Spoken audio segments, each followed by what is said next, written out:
tiens à me présenter. Je suis député élu provincial d'abord dans la circonscription de Kambouf et député national dans la ville de Likasi.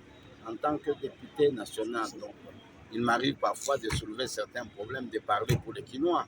Vous vous rappelez, à la période où nous étions en confinement, j'avais évoqué le problème des cantines mobiles, ou comment est-ce qu'il fallait ravitailler nos frères qui étaient confinés à la Bombay. Donc c'est pour vous dire que je suis d'abord député national. Je ne vois pas être député du Katanga ou député de Likasi. Là, ce serait peut-être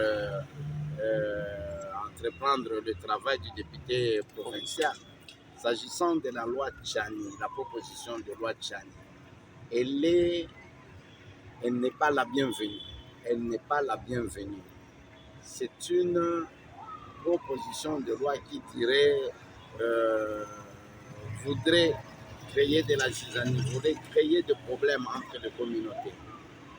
Le même candidat malheureux à la présidence est en train de critiquer l'avènement de l'Union sacrée. Il disait que l'Union sacrée, c'était un éléphant qui devait accoucher d'une souris.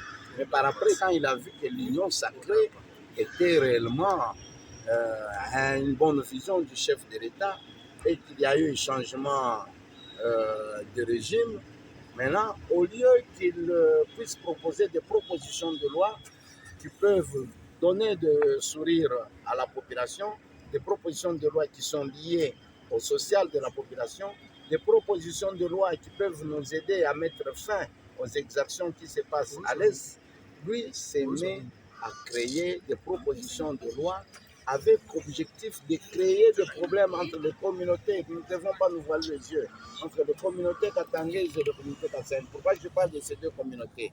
Parce qu'il sait qu'en donnant cette proposition de loi, il est en train de viser, même si lui-même il essaie, il a parlé de lui-même quand il était interviewé par Jean-Marie Kassamba, lui-même avait parlé de l'honorable Moïse. Il sait qu'en créant cette proposition de loi, il y aura soulèvement des députés de l'ensemble, peut-être qu'ils seront en discordance avec les députés qui sont par exemple de l'UDPS ou de Pro Fachi.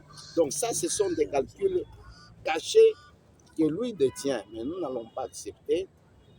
Je crois que le président de notre Chambre pourrait même déclarer non recevable cette proposition de loi parce que nous avons d'autres urgences, plusieurs urgences à aligner au sein de notre Chambre. Donc la proposition de loi initiée par le candidat malheureux à la présidence, M. Noël Tchani, c'est une proposition, je ne suis pas prophète, qui voudrait créer la division entre les communautés, qui voudrait créer la division ou l'éclatement de l'union sacrée.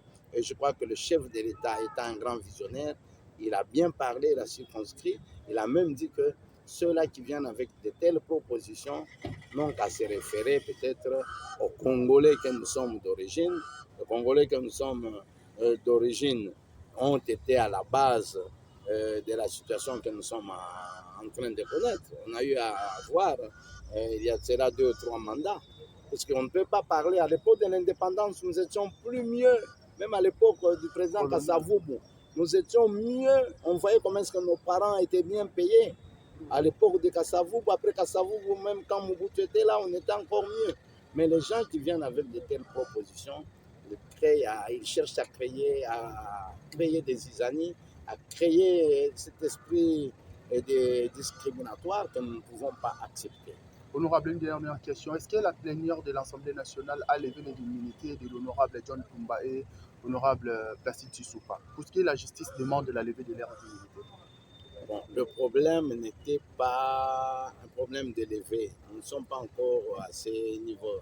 Il y avait un réquisitoire du procureur qui sollicitait à ce que nos collègues soient à sa disposition pour lui permettre d'instruire. Je crois qu'il y a eu des procédures qui se font au niveau de l'Assemblée, raison pour laquelle nous étions dans une plénière à huis clos pour statuer sur ce cas-là. Et je crois que c'est un dossier qui pourra être traité d'abord en commission. La commission qui devra entendre nos amis qui sont réclamés par le procureur. Et par après, je crois que la plénière pourra se décider. Je crois que nous n'allons pas faire obstruction à la justice. C'est juste question de respecter les procédures. Parce que nous n'étions pas beaucoup plus édifiés sur les faits qui leur sont reprochés. Et